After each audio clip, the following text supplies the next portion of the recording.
CultivatED Marketer, episode 40, the 5 C's of branding with Kim, Derrick, Rozdeba. In this episode of CultivatED Marketer, you'll want to see why it would make sense for us to talk to someone who's an expert in branding, but has 2 first names. If you're curious on how that could make sense at all, you'll want to check out this episode. No, seriously, we talk with an expert in branding and delve into the even more creative side of life with our guest.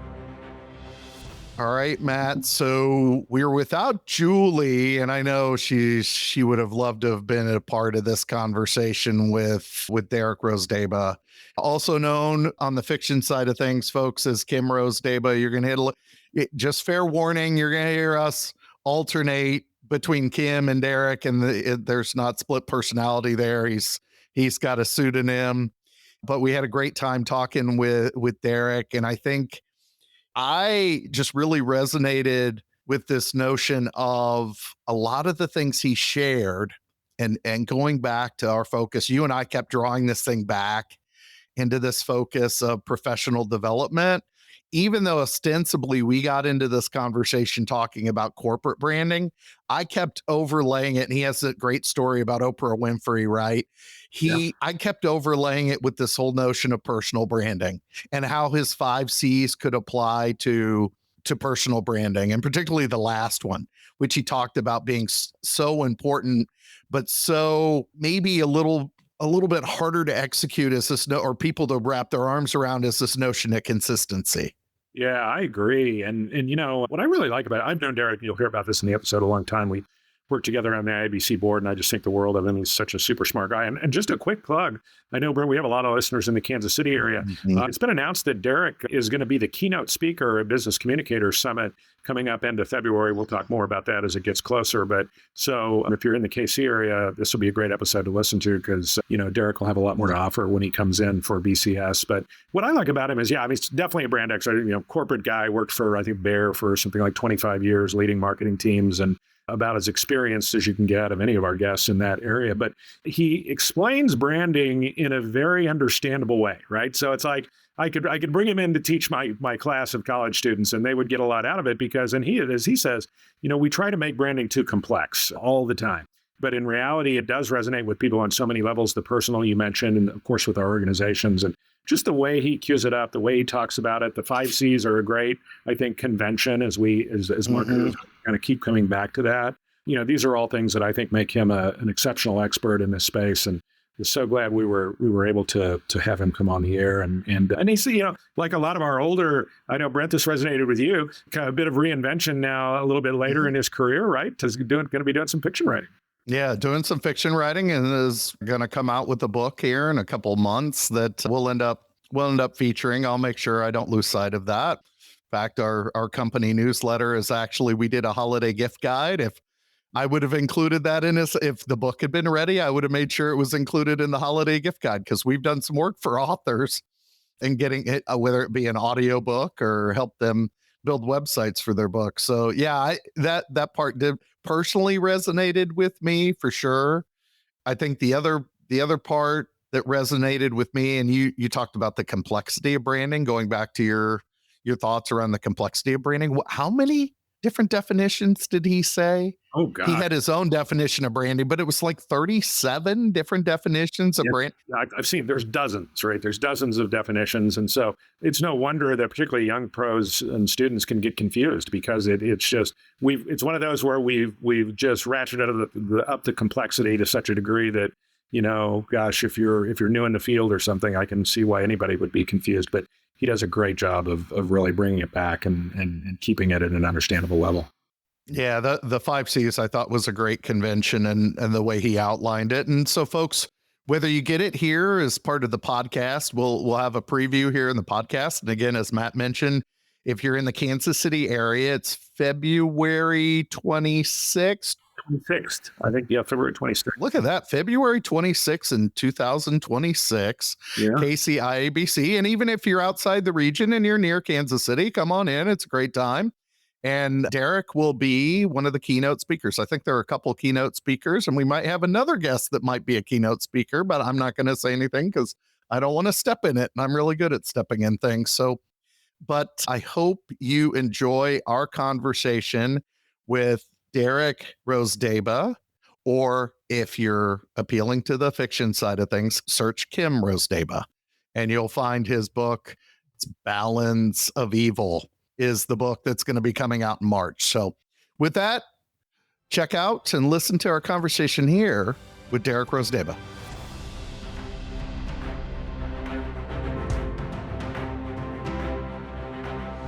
Welcome to CultivatED Marketer, where we talk marketing professional development so your garden of opportunity grows. This is Brent Bowen. I'm Matt Tidwell. And Julie Masson is off on assignment for this episode, unfortunately. I think she's completing her last class of the semester right now. So all the best wishes to Julie. I know she's missing us and missing the conversation, but Julie's off doing yeoman's work, teaching the best and brightest of the future on comms and marketing. So Julie, we'll catch you on the next one. We're so excited to have our guest with us today. I'm dually excited to have our guest today, and we'll explain that duality here in a minute. It will become apparent, but our guest has empowered global corporations in strategic planning, advertising, public relations, and corporate communications for 3 decades. He is a proven expert in building iconic Fortune 500 brands that span all industries. His nonfiction book, Branding Queens, introduced the 5 C's of branding. And this is where we dip into the duality a little bit. And he's now entering the notorious world of fiction with his debut novel, Balance of Evil. Kim Derrick Rozdeba, welcome to the show. We will alter. If we're talking fiction, I think we established we'll call you Kim. If we're talking corporate branding, we'll call you Derrick, because most people that are probably listening to this will probably call you Derrick through the show. But we're excited to have you on the show. Whatever we call you, we're so thrilled to have you on. Thank you. I'm excited to be here too. Yeah, this is really great. Derrick, it's a real treat for me to get to reconnect with you. And I'll just let our listeners know that Derrick and I have a bit of a history, a bit of a past. We spent some time together on the international board of directors for IABC.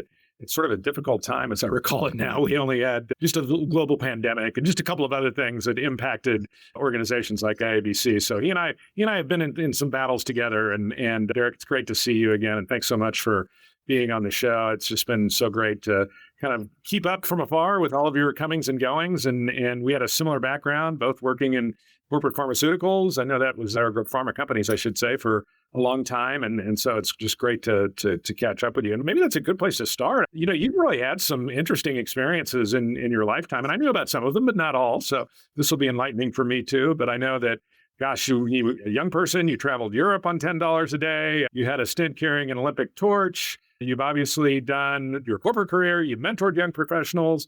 Tell us a little about your journey, and particularly this latest chapter where you've now, decided to share your knowledge in a really profound way as an author. How is that? Was that on your bingo card initially, or did that just kind of come up, or help us understand that? So I don't think life goes on a straight line.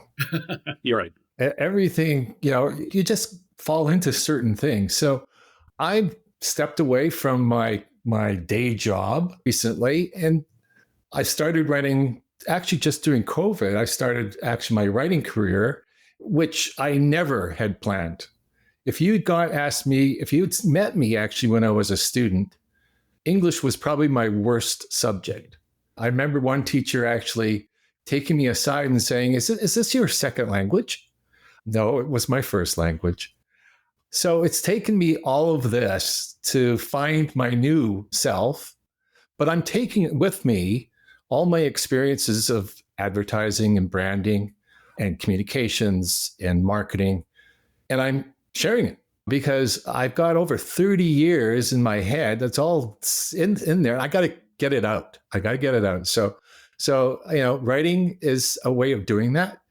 And then as Brent mentioned earlier, I'm now sort of toying with the idea. Actually, I wrote my first manuscript which is right now with my editor of my first thriller. So yeah, you don't plan. I don't think you plan your life. You do. I started as a major in economics. That shows you how much I was planning to become, a communication person. Yeah.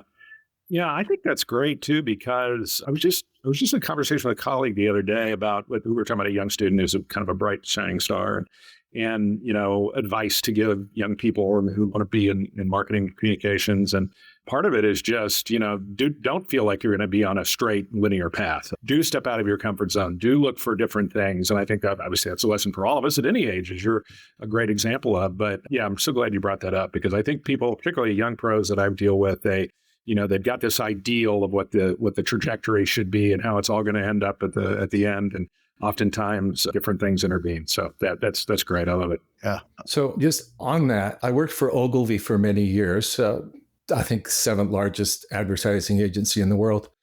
And we were the training ground for a lot of new people coming in. And so I would do these sort of exploratory interviews with university students, those that are starting to think about, their careers. And they would come in and they go, okay, what should I take?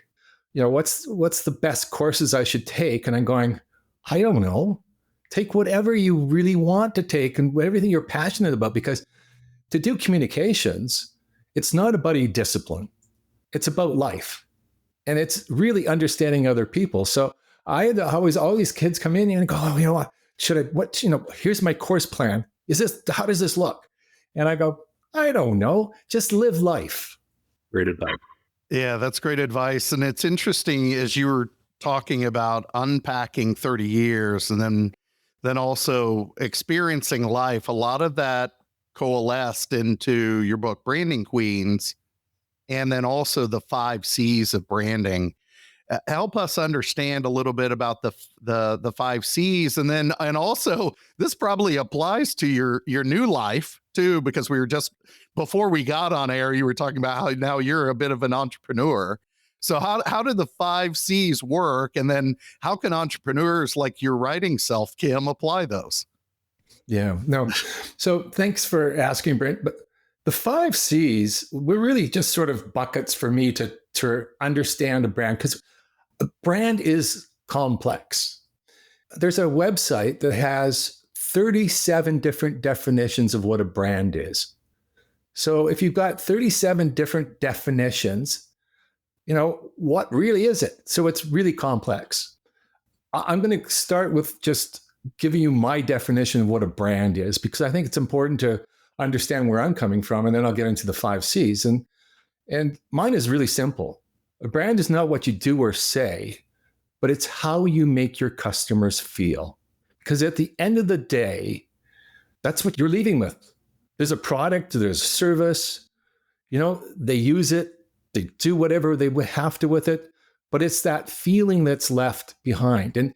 And the 5 C's, which is quite quickly, it's commitment, construct, community, content, and consistency.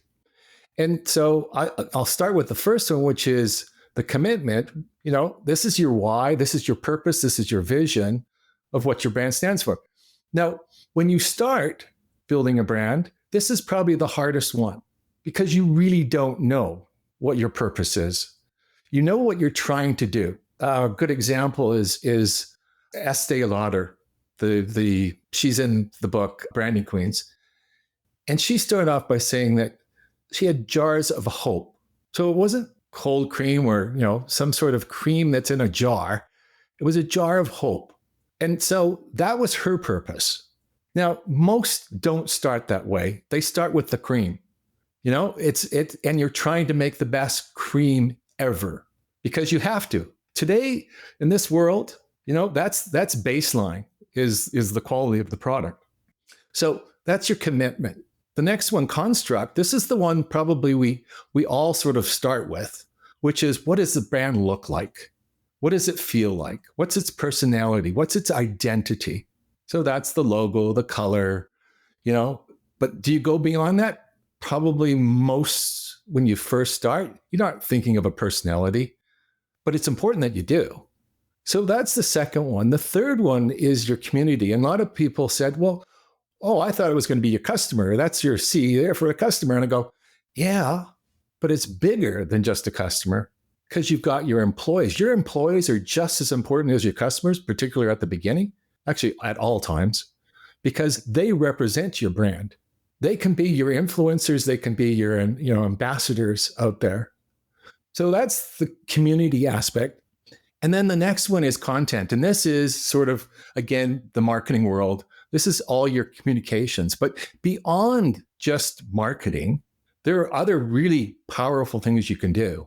And we're seeing this now with technology and with social media and the importance of public relations. When you start out, like I am, building my brand, you have no money to buy advertising.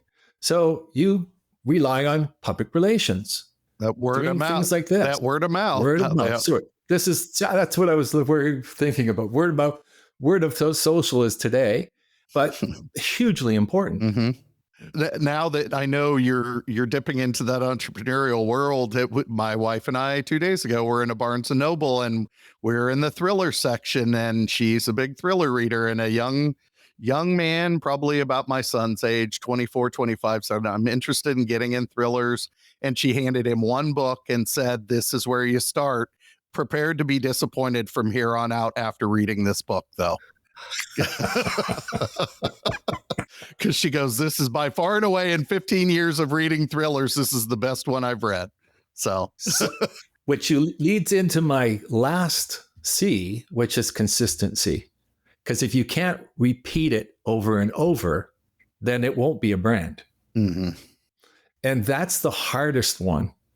And funny, when I look back I used to write a blog, and that came sort of the foundation for my second book, Loyal Omics. And when I started looking at all the topics that I had been writing about as it concerned sort of the 5 C's, and I was putting, different topics within the 5 buckets, the consistency one was empty. And the reason it was empty, it is so rules, regulations, guidelines. It's about, innovation, which is really important. But how do you get to that innovation to continue to move your product forward, move your business forward? And it's that feedback component as well. So that last one becomes hugely important. I know Oprah Winfrey continually said, I am not a brand, until one day she found out that a brand is something that's consistent. And then she admitted, I'm a brand, because I am absolutely consistent in my goals of what I'm trying to do with my target audience and what I'm trying to achieve. And so she admitted that she was a brand, understanding that consistency was really important. Yeah. That's great. A couple of things come to mind, just maybe to brag on our guest a little bit here, Brent, because he and I did serve together on a board for a while.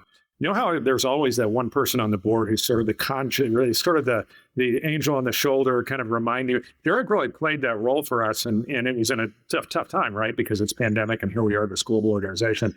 But he kept, I love working with Derrick because he would always bring us back to, are we sticking, are we committed? Are we living that first C, the most important one, the commitment one, or are we getting off track, right, with the bright, shiny thing? And that was easy to do in a period like that because, right, I mean, everybody's just trying to struggle to figure out what's going to work instead of staying close to our knitting. And so Derrick, he talks the talk in his books and other places. He walks the walk. I've seen it. So, and the other thing that comes to mind is I was just watching for the other day a series of 5 presentations from brand new startup entrepreneurs. Brent, so you're familiar with like 1 Million Cups, Oh, yeah. Kaufman Foundation, like that. And what was struck, because I was looking at them for class ideas, because entrepreneur, every one of them, these are early stage entrepreneurs. They, instead of starting with the jar of hope, they were immediately going to the cream. Here's what we're going to sell you here. And it just struck me, they had their little 4-minute elevator pitch that all entrepreneurs do. And there was no why there. There was no, it was literally just, here's the new widget, here's the new app. And Brent, you and I have heard these pitches all the time. You just sit there and shake your head and go, what's really behind that from a, kind of some philosophy standpoint or just a vision standpoint? We just don't see it.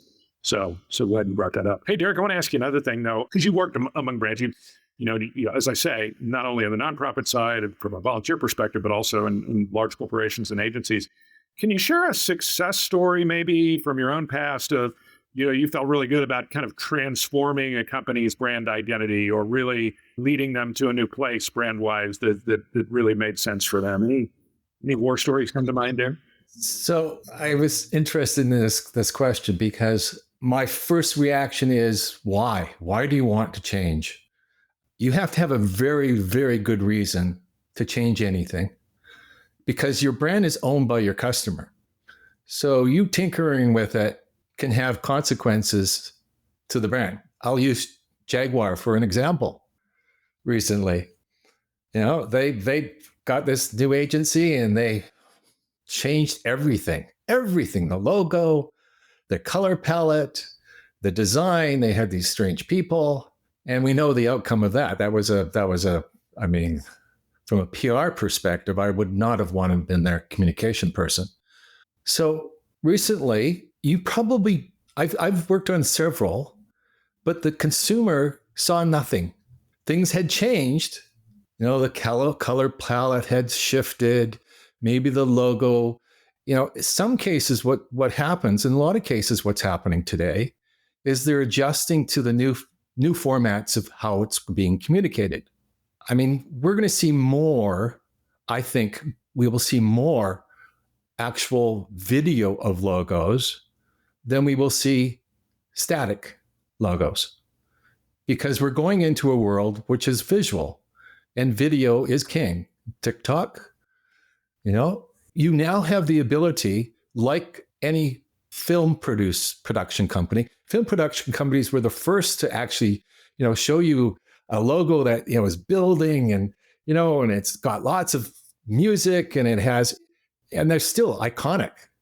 Some of these Paramount, for example. What's stopping that from any other brand to do that today? Nothing, because you have the ability to actually showcase it probably more so than you do in print. Print is, passe. How often do you see something that's just sitting doing nothing? So, I go back to the question is, a successful rebrand is one that you didn't notice because the customer hasn't had a jolt. The customer hasn't been misaligned or taken down a road that they don't want to go, and other examples of that. However, there are situations where, you buy out another brand and there has to be some sort of an adjustment there. But again, it's very delicate in how you're going to do that. Generally, what you try to do is keep the two brands separate. A good example is Kraft and Heinz. Kraft bought out Heinz, and now I think they're splitting it off again to a couple different, but changing dramatically. Some have to. If it's been a brand that has been not doing well, maybe have some negative connotations to it, you may change the name. Again, worked with one which was a Telecom here in Canada, and it was a government operated organization. So they had the opportunity to brand from ground zero. And so we worked with them to do that. That was easy though, because there was no real association to it was the Alberta, Telecom, anyways, it had no real affinity, personality. Yeah. No, because it was forced on people. And now it was, a brand that you had to actually build a customer base and reward customers. And one of the things they did over time is they bought out a small, actually a mobile company. I think it was Clear Mobile or something. And they had this incredible marketing campaign. And they used animals and they used flowers and plants. Very simplistic, white background. And their brand was bigger than their market that they had. So TELUS smartly bought them out. It was a small player, and they took that marketing campaign. They've been running that same marketing campaign now for 20 years, at least 20 years. And to me, that was a I was not involved in this, but that was a point where it was a brilliant decision by somebody, and then the brilliant decision to keep it going for 20 years. Most brand managers, start getting, itchy feet about 3 years. I go back to, again, because I mentioned earlier of Estee Lauder. Her first campaign was with a model of Graham. I've forgotten her first name. Ran for 15 years. Consistency, again, go back to the one that I was mentioning earlier. Hugely important. We marketers, communicators get bored of this stuff. We got to change it up. So to answer your question, it's a long response, is I try to avoid, unless there's a problem that you're trying to fix, and then trying to do it in a way that's thoughtful to your customer and make sure your customer is on board with that journey. With Jaguar, I don't believe there was any customer involvement whatsoever. Yeah, you referenced feedback loop earlier. And so as you were talking about Jaguar, we in this show and past episodes have even talked about something similar to Jaguar with Cracker Barrel and the missteps around a lot of the rebranding associated with Cracker Barrel.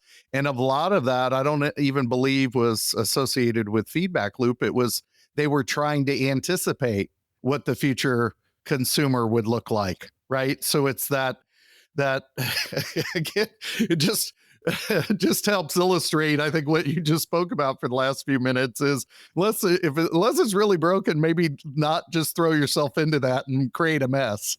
Yeah, which you talked about this consistency, and I will move back into associated to your book, Loyalnomics, and I'm interested about what inspired you to write that book and what some of the key takeaways were from the book. But this show is also about personal development, professional development. And when you mentioned Oprah Winfrey, even when you were actually providing your definition of a brand and your definition being one of how you make someone feel, I didn't think of a company. My first thought actually went to my wife. If you ask my wife what her personal brand is, she would say, I don't have a brand, but I'm like, oh dear, you have a brand, and it's an excellent brand because she makes people feel wonderful. Right. So, if we're thinking about corporate brand or even personal brand, let's go back to Loyalnomics a bit and maybe what inspired you and what some of the key takeaways may be for either a corporation or an individual. Yeah. So it was really just taking those 30 years that I had stuffed into my head, and everyone talks branding. Everyone's talking about brands. Brands are the most overused word, I think, currently in the world. Brand this, brand that. I need this brand, and it's misused a great deal. So there is some frustration that has been building up in me over the time is to go, okay, I've got to get these 30 years into a book. The 5 C's seems to resonate with people because it's easy to remember. And there are 5, simple buckets so that when you are having to build a brand or you are going to be a brand, you can navigate this complex world and sort of look at it from your customer perspective, from your vision, to how are you going to keep this thing consistent and deliver whatever you're going to promise you're going to deliver continuously. So I had it in my head and I had to get it out. So I did. It should have been my first book because that, made sense to put that book out. In actual fact, Branding Queens, I had a fair bit of it in there. And my beta readers said, you know what? These stories of these 20 entrepreneurial women are fantastic. Can you take out all of that branding stuff? So I did. Okay. Yes. Listening to our audience. Yeah. One thing though I noticed in Loyalnomics, I was going to ask you about it because I think that's something that when I teach a branding class, I often talk about a similar theme with my students, but you talk in Loyalnomics about how it's often the small interactions with brands that inspire one to become loyal to that brand. But can you expand maybe a little bit more on that? What do you mean by that? And maybe an example or two. Yeah. I don't know if I'm lucky. I'm sure we all have experiences with brands that it's the ones that's funny is the ones that have disappointed us that we spend a lot of time talking about. Airlines being a really good example of that. We all have a horror story of an airline. But the good ones are also just as interesting, but they're probably more impactful for us. And it's simple things. In my book, I have an illustration of one of just going into a coffee shop. People don't know what's going on. Like, it's always like when you're driving, and somebody's racing and honking and whatever, you don't know what's going on in their heads, what their situation is. So, give them a really little room. You come in a coffee shop, you're frustrated, you just maybe had that drive, and you get in and you're late, you're late for your meeting, and the barista who you see every day sees in your face that you're not having a good day. And they acknowledge that. That's simple humanity, right? But it goes a long way for a brand because it means that there are people behind. And that's why your employees become extremely important if you have a brand that's got a connection through salespeople. That person's will make that feeling for the brand. I'll give you another example, a situation for me. When I opened my business account for my publishing of my books, I went to my local bank and the branch manager, and we set up the account. And she goes, "Oh, so, what is your business?" And I said, "Well, I'm an author and I'm publishing a book." And she said, "What's the book about?" And she said, "Are you going to do a launch party?" And I said, "No, I'm not doing a launch party." And a week later, I get a phone call from the branch manager of the branch. And I go, "Oh, what does she want?" Like, "Oh, well, did something happen?" And she goes, "I've been thinking we'd love to do a launch party for your book. We have entrepreneurial women. We have this group that we get together with all these entrepreneurial women. We'd like to bring them in and have you maybe talk about your book." Wow. I tell this story all the time I go into the bank. I still go into the bank, and occasionally there's a new teller, and I'll go in. "Oh, you know what? This is what your bank did for me." And they go, "Oh, what's your book?" And I write it down. So hopefully I've got another book sale. But it's those simple things. Generally, it happens when something's bad, right? We all have a story where a brand pulled us out of trouble. It's that tow truck driver that comes out from nowhere. It's those kinds of things, and those are the stories that word of mouth, right? You share, and they become very powerful. I'm so glad you mentioned employees because, right, and that's where those micro interactions are happening on that frontline employee. And so at least in so many of our kind of day-to-day retail spaces. So yeah, that's great. Thank you, Ben. So Derrick, I want to go back to something you said around the feedback loop and around changing your brand. And as I'd mentioned prior, a lot of what we do in this show is around professional development. And as somebody that may be a little later in their career, they may or may have not received that feedback in order to branch off and do something different, try something new. You even talked about a little bit of the inspiration of you didn't anticipate that you would want to become a writer and an author.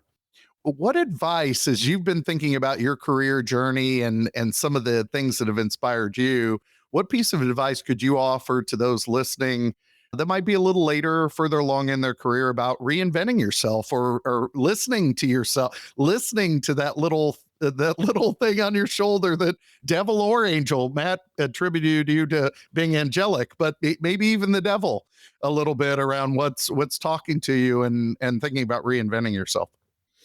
Don't live by fear. Fear is probably one of the strongest motivators that we have. Certainly. And as we get older, that fear increases, right? There's greater risk. I did things when I look back when I was younger. I pulled up, got married, and we moved from Vancouver Island, which is on the West Coast, to Toronto. No jobs. We had 7 suitcases, and we were going to start our careers. Would I do that today? No.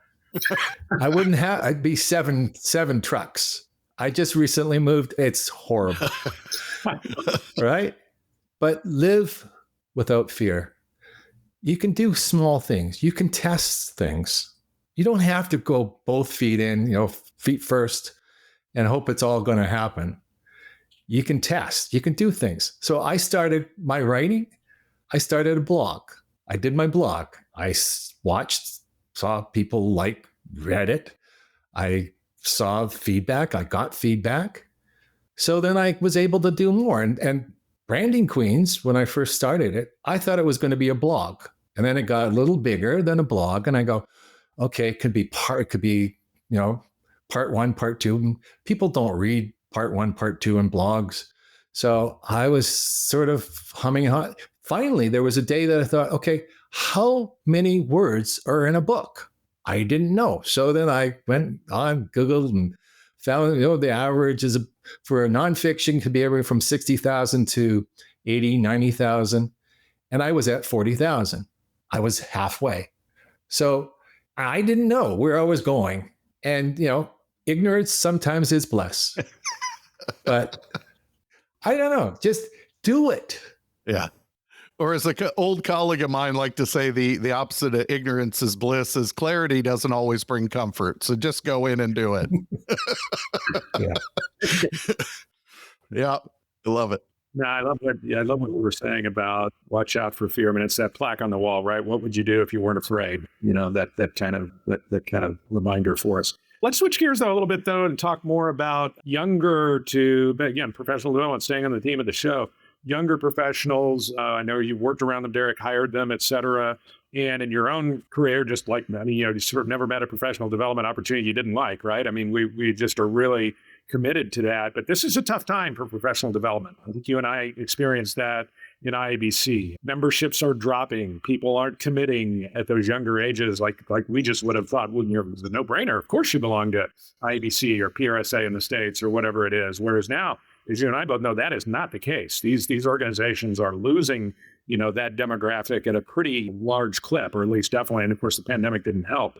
So these are tough times. In your own words, why is it important for professionals, especially younger pros, to make that kind of investment and sort of bank on the returns they're going to get from it? So I'm going to step back. To me, working on this concept of, because there's so much change, and change is an easy answer to your question. How do you stay ahead of change when it's happening faster and faster and faster? But I go back to sort of what I call human truths, which is sort of fundamental of how we think and act. And to me, one of the fundamentals is we starve for community. And, it's important for us to have a community.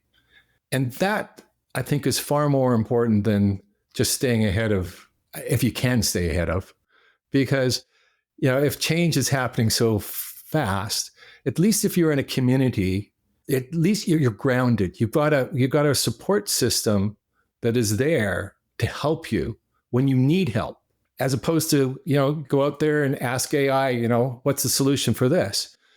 They'll give you a solution, but you're not going to have the historical context attached to it to go, is it actually going to really work?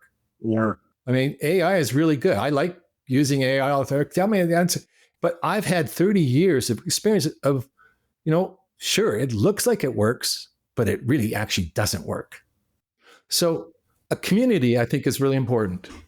Yeah, I love the focus on community. Brent, how many times on this show we talked about, it's ironic that in this day and age when younger mid-career pros, et cetera, are working increasingly remotely, right? They're not in teams. There is no water cooler. I know we've talked about this with Katie McCauley and other guests that, it's ironic that at the time where people need a community more than probably ever before, organizations, these big professional development organizations are really struggling to get those folks to join. So yeah. I think bringing that back to community, Derrick, makes a lot of sense. Yeah, and an in-person community too. I think that's there's a lot of, Derrick references a digital community.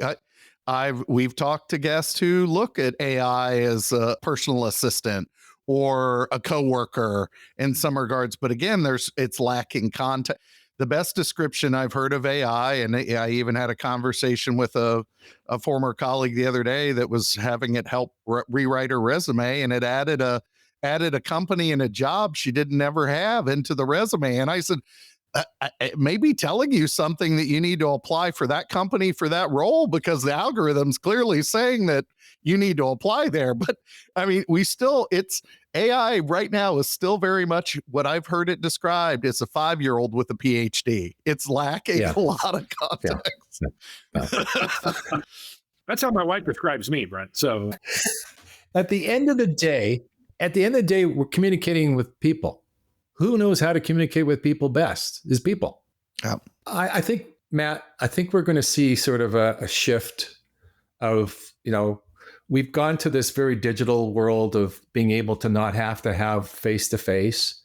And I believe as time goes on, there's going to be that pendulum's going to swing, and it's going to swing sort of back the need to want to have that physical experience. Yeah. Well, this has been a tremendous conversation, Derrick. Anything else that you'd like to mention that we may have missed through the course of our discussion? Yeah. And where can people find out more about you? So, no, I mean, the 5 C's, I think, can be used by anybody because it's pretty straightforward and simple, as long as you use all 5. And if you understand what a brand is, and again, it's my definition. It may not be everybody's definition. But at the end of the day, you are trying to connect with people somehow. And that connection becomes really important to sustain it over time. So you have to understand what is it that you're trying to connect.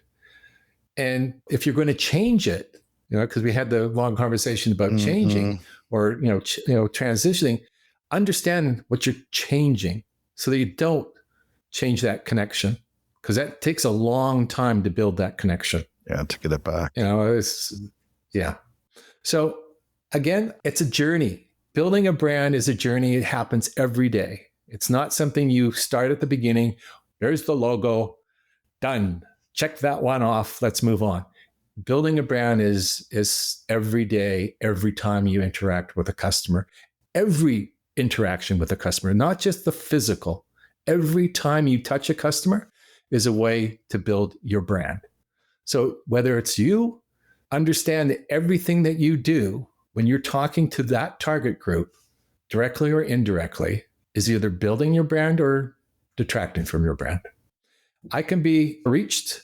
LinkedIn is my best channel. Love to connect with anybody. I'm at Derrick Rozdeba, Rozdeba. So love to connect. Well, we've truly enjoyed our interaction with you on both sides, Kim and Derrick. So we will include links to your LinkedIn, your professional LinkedIn, as well as links to Branding Queens and Balance of Evil. Balance of Evil in the show notes, because I've got a soft spot for the fiction portion of this, as we discussed both during the show and before. So we really appreciate you joining us today. Thank you. And hopefully it'll be out in March. Okay. That's what I'm hoping it'll be out in March. So thank you. Excellent. Well, Derrick, it's been a pleasure having you on. Thank you. It was a pleasure being here. Thanks, Derrick. If you found value in today's episode, check us out on our website, CultivatEDMarketer.com. You'll also be able to subscribe to us, rate us, and leave us a comment on your favorite podcast platform, such as Apple Podcasts, Spotify, and Stitcher. Remember, a garden of opportunity grows with CultivatED Marketer.